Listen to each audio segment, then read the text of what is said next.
नमस्कार दोस्तों, हम फिर से लेकर आ चुके हैं आप लोगों के लिए शाम की सभी ताजा और बड़ी खबरें। फटाफट अंदाज में एक एक कर बताएंगे आपको आज देश और दुनिया से क्या बड़ी खबरें निकलकर सामने आ रही हैं। लेकिन उससे पहले दोस्तों एक नजर डालेंगे सुर्खियों पर।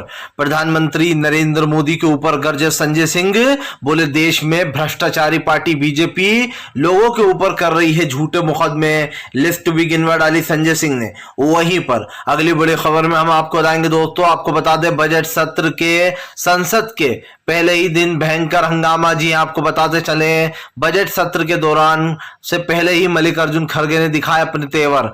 वहीं पर अगली बड़ी खबर में हम आपको बताएंगे दोस्तों, दरअसल आपको बता दें मौलाना तोक़िर रजा का बड़ा बयान, बोले अगर हमने मुस्लिम राष्ट्र की बात कर दी तो फिर हंगामा हो जाएगा। जी हाँ, आपको बता दें हिंदू राष्ट्र की बात करने वालों पर भड़के मौलाना तोक़िर रजा। वहीं पर अगली बड़ी खबर में हम आपको बताएंगे दोस्तों, दरअसल आपको बता दें विदेशी महिला का पुत्र कभी भी देशभक्त नहीं हो सकता। ये सो आपको बताते चले, जो साध्वी प्रज्ञा है, कल उसने राहुल गांधी और उनकी मम्मी पर बयान दिया था। अब इस पर सुप्रिया श्रीनेत ने मुंह तोड़ जवाब दिया, बताएंगे क्या कुछ बोला है। वहीं पर अगली बड़ी खबर में हम आपको बताएंगे दोस्तों, अशोक गहलोत के ऊपर गरजे असदुद्दीन ओवैसी, बोले फिलहाल कन्हैया लाल को 50 लाख और नासिर जुनैद को 15-15 लाख, जितेंद्र मेघावाल को भी 15 लाख। बताएंगे दोस्तों कि आखिरकार ओवैसी करना क्या चाह रहा है, क्यों वो बीजेपी का फायदा कराने में लगे हुए हैं। वहीं पर अगली बड़ी खबर में हम आपको बताएंगे दोस्तों, दरअसल आपको बताते चले पूरी भाजपा बिलबिलाई राहुल गांधी के अमेरिका में दिए गए बयान से। भाजपाइयों को लगी है मिर्ची, सच्चाई सुनकर नहीं हो पा रहा कर पा रहा बर्दाश्त। बताएंगे मोदी जी ने अब राहुल को क्या बोल दिया है। वहीं पर अगली बड़ी खबर में हम आपको बताएंगे दोस्तों, अखिलेश का बड़ा ऐलान, 2024 में अगर भाजपा का ब्लूप्रिंट 80 सीटें जीतना तो समाजवादी पार्टी का ब्लूप्रिंट 80 सीटें भाजपा को हराना। इसके बारे में भी आपको बताएंगे। वहीं पर अगली बड़ी खबर में हम आपको बताएंगे दोस्तों, दरअसल आपको बताते चले प्रधानमंत्री ने देश की अर्थव्यवस्था की चिता जला दी है, गरजे इमरान प्रतापगढ़ी। तो सारी खबरें फटाफट अंदाज में देंगे, एक एक कर देंगे। फिलहाल खैर चलिए बढ़ते हैं सबसे पहली और सबसे बड़ी खबर की ओर। दरअसल दोस्तों आपको बताते चले, भारतीय जनता पार्टी के ऊपर गरजे, जमकर गरजे संजय सिंह, बोले भारतीय जनता पार्टी देश की सबसे भ्रष्टाचार पार्टी, फैलाती है देश में नफरत, बांटती है लोगों को, झूठे मुकदमे कराकर डराती है विपक्ष को। आपको बता दें संजय सिंह ने प्रधानमंत्री की सारी लिस्ट गिना दी है।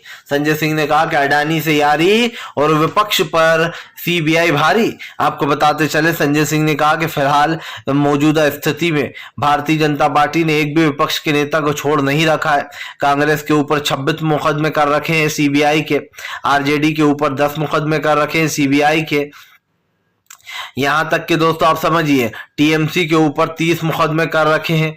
तमाम उन पार्टियों को के ऊपर मुकदमे पर मुकदमे किए जा रहा है दोस्तों जो पार्टियां बीजेपी पर भारी पड़ती हैं, या फिर यूं कहते हैं कि जो विपक्ष के नेता हैं उनको डराने के लिए ये सब कुछ किया जाता है। आपको बताते चले बीजेपी के ऊपर जमकर गरजते हुए संजय सिंह ने कहा कि भारतीय जनता पार्टी डरती है, वो आम आदमी पार्टी की ईमानदारी से डरती है, वो बेईमान पार्टी है बीजेपी। संजय सिंह यही नहीं रुके, उन्होंने कहा कि फिलहाल कांग्रेस के ऊपर भी 26 झूठे मुकदमे कर रखे।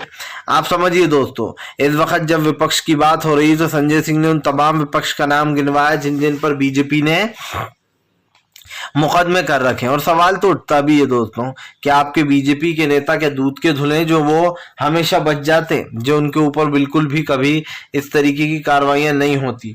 दरअसल दोस्तों बीजेपी बड़ी ही चालाक है, विपक्ष के नेताओं के ऊपर तो छापे मारी लेकिन खुद के लोगों के साथ कुछ ऐसा नहीं होता है।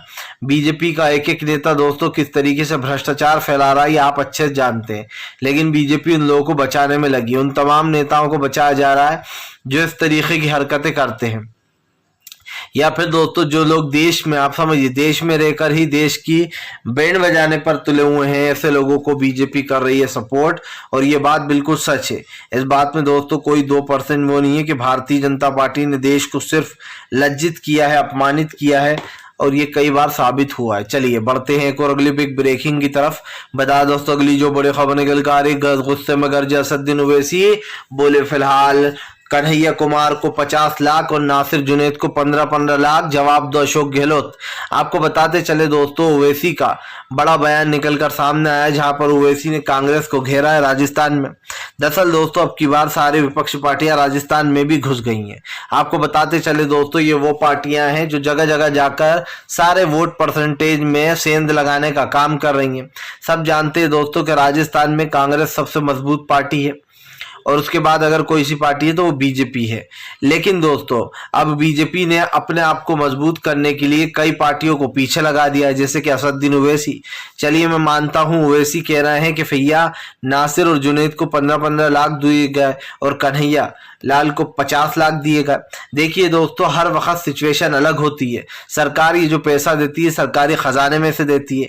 लेकिन दोस्तों आप समझिए, जो जितेंद्र मेघवाल की हत्या हुई थी उनको भी सिर्फ 15 ही लाख रुपए दिए गए थे।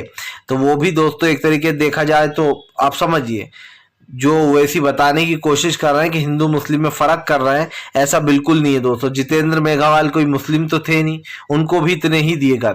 लेकिन बात ये नहीं है दोस्तों, पैसों की बात नहीं है, जिंदगी को पैसों से तोला नहीं जाता। चाहे वो 50 लाख हो, 50 करोड़ हो या पूरी दुनिया की दौलत भी हो, तब भी दोस्तों जिंदगी इंसान नहीं खरीद सकता। कहते हैं जिंदगी एक ही बार मिलती है दोस्तों।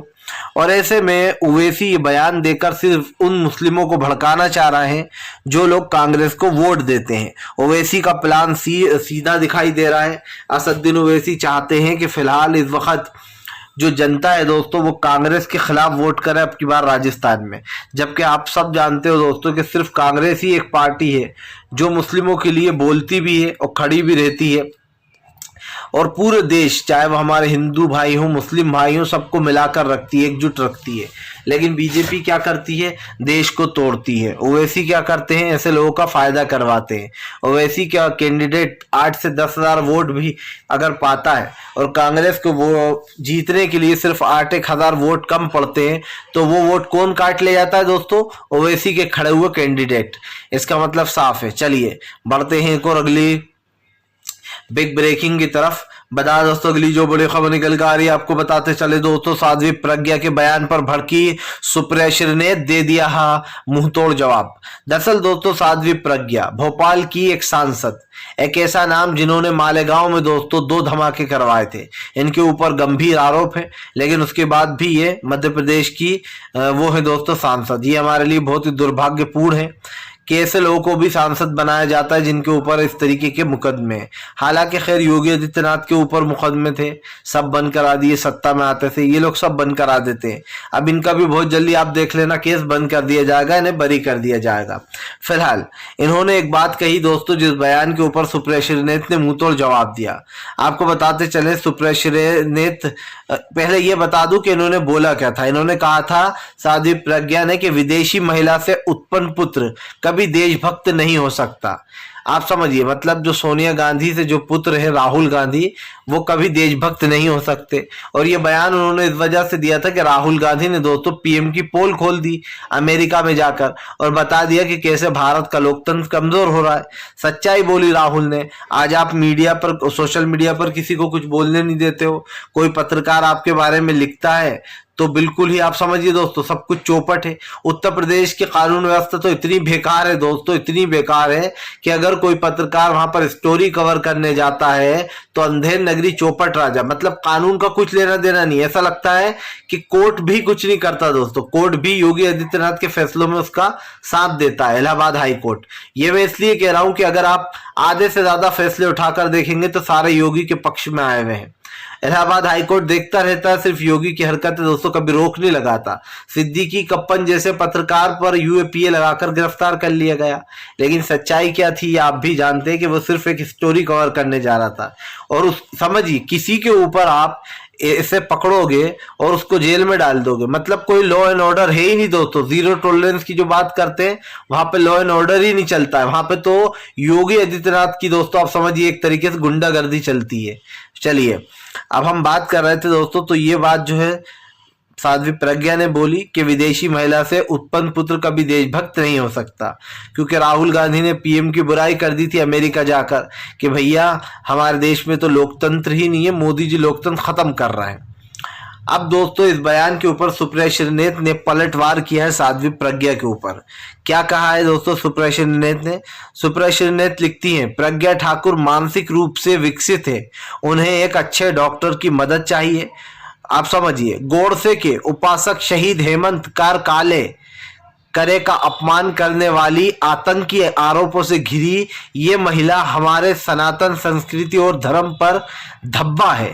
यह इस देश का दुर्भाग्य है कि ऐसी महिला भारत के सदन में सांसद है। आप समझिए दोस्तों, सुप्रिया श्रीनेत की बातें आपको तीखी जरूर लगेंगी, लेकिन बिल्कुल सटीक और सही बोला है। क्योंकि दोस्तों अगर ऐसे लोग सांसद होंगे जो मर्यादा तक नहीं रखते हैं बोलने में दोस्तों, जिन लोगों के ऊपर आप समझिए, ये एक आतंकवाद की धारा है, जगह जगह धमाके कराना, और इन्होंने 2 जगह धमाके कराए थे। इनके ऊपर गंभीर आरोप, लेकिन उसके बाद भी सांसद हैं ये मध्य प्रदेश की। क्योंकि जाहिर सी बात है, बीजेपी में तो क्रिमिनलों की झड़ी लगी पड़ी है भैया।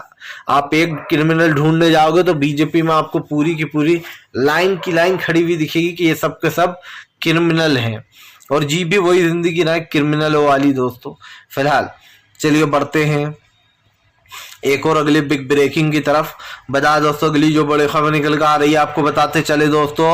अखिलेश यादव ने बता दिया अपना प्लान। बोले अगर बीजेपी का प्लान ब्लूप्रिंट 80 सीटें जीतना है तो समाजवादी पार्टी का ब्लूप्रिंट भाजपा को 80 सीटें हराना है। दरअसल दोस्तों इस बार समाजवादी पार्टी कोई कसर नहीं छोड़ना चाहती। आपको बता दें एसपी सुप्रीमो जो है अखिलेश यादव ने अभी से कवायद शुरू कर दी है। चाचा शिवपाल को भी काम पर लगा दिया है।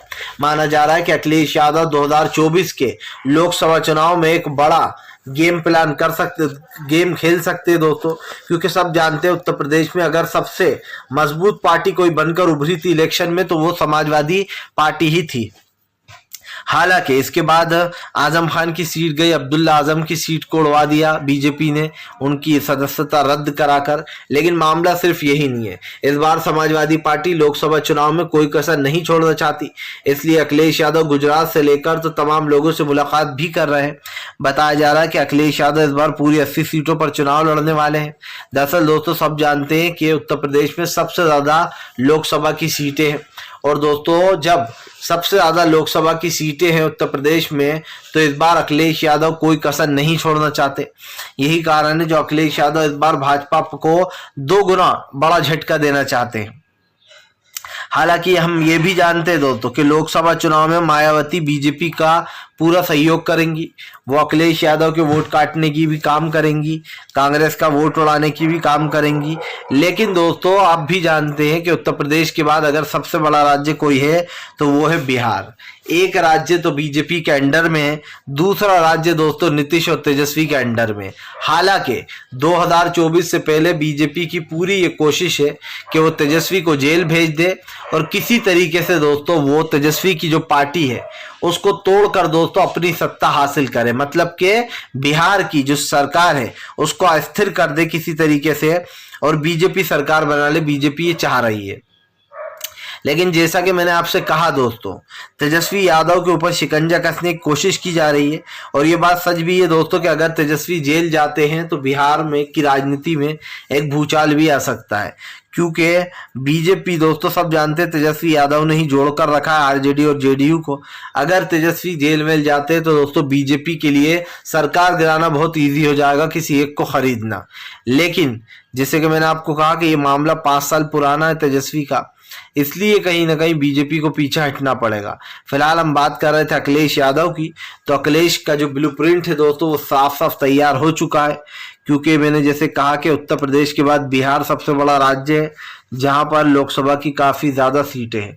ऐसे में दोस्तों बिहार को खोना नहीं चाहती कांग्रेस। इस बार लालू पर पूरा दाव लगा रखा है कांग्रेस ने, नीतीश लालू तेजस्वी पर। सब आप भी जानते हैं दोस्तों कि लोकसभा चुनाव जीतने के लिए बीजेपी को हराना बहुत जरूरी है। ऐसे में सबसे पहले तो 2023 में दोस्तों कांग्रेस को 4 राज्य जीत लेना चाहिए। पहला, राजस्थान में कांग्रेस की वापसी होना चाहिए। दूसरा, छत्तीसगढ़ में भी वापिस भूपेश बघेल की ही सरकार आना चाहिए। तीसरा, कर्नाटक को बीजेपी से जीत लेना चाहिए कांग्रेस को। चौथा, महाराष्ट्र में फिर से एक बार कांग्रेस का दबदबा होना चाहिए। सॉरी, महाराष्ट्र को छोड़ देते हैं, चलिए हम मध्य प्रदेश में कांग्रेस को होना चाहिए। महाराष्ट्र इसलिए छोड़ रहा हूं, हालांकि महाराष्ट्र में जीत आगाड़ी रही है, लेकिन वहां पर मिली जुली सरकार है, क्योंकि इसलिए बोल रहा हूं मैं। तो ये 4 राज्य जीत गई अगर कांग्रेस दोस्तों, तो कांग्रेस के लिए लोकसभा जीतना बहुत आसान हो जाएगा। आप समझिए, छत्तीसगढ़, राजस्थान, मध्य प्रदेश और कर्नाटक, इन 4 राज्यों में अगर कांग्रेस की एक अच्छी जीत हो जाती है तो आप समझिए लोकसभा में कांग्रेस के जीतने के चांस 99% हो जाएंगे, यानी कि 1% रह जाएगा सिर्फ। और 1% तो दोस्तों आप समझते ही हैं कि रिस्क होता है, तो ये कहना गलत नहीं होगा कि अब की बार कांग्रेस की रणनीति कुछ अलग चल दिखाई दे रही है। आपको बता दें, बहुत जल्द राहुल गांधी की 2.0 जोड़ो यात्रा भी शुरू होने वाली है। राहुल गांधी के बयान से पहले ही बीजेपी डरी हुई है। प्रधानमंत्री नरेंद्र मोदी को आखिरकार राहुल गांधी के बयानों को बोलना ही पड़ा। चलिए बढ़ते हैं एक और अगली बिग ब्रेकिंग की तरफ। बता दोस्तों, आज है, आपको बताते चले दोस्तों, बजट सत्र सेशन 2। जी हाँ, आपको बताते चले उससे पहले ही हो गया हंगामा। दरअसल आपको बताते चले, इस बार मल्लिकार्जुन खड़गे के तेवर साफ देखने को मिल रहा है। संजय सिंह मोदी सरकार को घेरने में लग गए हैं संसद के बाहर ही। संसद के बाहर आपको बता दें, अब मुद्दा उठेगा मनीष सिसोदिया का, और मुद्दा उठेगा उस तमाम लोकतंत्र की बातों का, अडानी का। आपको बता दें, पिछले संसद सत्र के दोस्तों पहले सेशन के दौरान बीजेपी अपने सवालों से भागती हुई नजर आई। खुद नरेंद्र मोदी किसी सवाल का जवाब नहीं देना चाह रहे थे। बात सिर्फ इतनी सी नहीं दोस्तों कि नरेंद्र मोदी किसी सवाल का जवाब नहीं दे रहे थे। बात यह है कि आज दोस्तों संसद सत्र से पहले बीजेपी डरी हुई है। सबको पता है कि संसद सत्र के सेशन 2 में जो होने वाला है, बजट सत्र के सेशन 2 में, वो सब उससे कहीं ना कहीं वाकिफ है। लेकिन एक फोटो सामने आई है दोस्तों, जिसमें संजय सिंह का हाथ पकड़कर सभापति बोल रहा है कि गुस्से में मत रहा करो। आपको बताते चले दोस्तों, संजय सिंह कहते हैं कि मैं गुस्से में कहाँ रहता हूँ। दरअसल दोस्तों बीजेपी जो है वो एक एक कर विपक्ष के नेताओं को जेल में डालवा रही है, और उसके बाद बीजेपी ने हर जगह अपने लोगों को डाल रखा है, हर जगह अपने लोगों को फिट कर रखा है, चाहे चुनाव आयोग हो, पुलिस स्टेशन हो, या फिर दोस्तों अदालतें हों। अपने फेवरेट जजों को फेवर करना, अपने फेवरेट जो अधिकारी हैं दोस्तों उनको उनका फेवर देना, ये बीजेपी का काम है, ताकि आने वाले समय वो भी उनके काम आ सके। लेकिन जब दोस्तों बीजेपी की सरकार चली जाएगी तो क्या करेंगे ये लोग? सब जानते हैं कि इंदिरा गांधी इतनी मजबूत थी दोस्तों, उनको तमाम लोगों की सरकार का समर्थन था, लेकिन उसके बाद भी इंदिरा गांधी चुनाव हार गई थी। और मोदी सरकार को अगर लगता है कि वो ये देश की जनता को बरगला देगी तो ये बहुत गलत है। दरअसल दोस्तों आप भी जानते हैं कि प्रधानमंत्री के बयानबाजी तो आए दिन चलती ही रहती है। फिलहाल चलिए बढ़ते हैं एक और अगली बिग ब्रेकिंग की तरफ। बता दोस्तों, अगली जो बड़ी खबर निकल कर आ रही है, आपको बताते चले दोस्तों, प्रधानमंत्री मोदी बौखलाए, राहुल गांधी के बयान से मचा हड़कंप, भाजपाई हुए परेशान।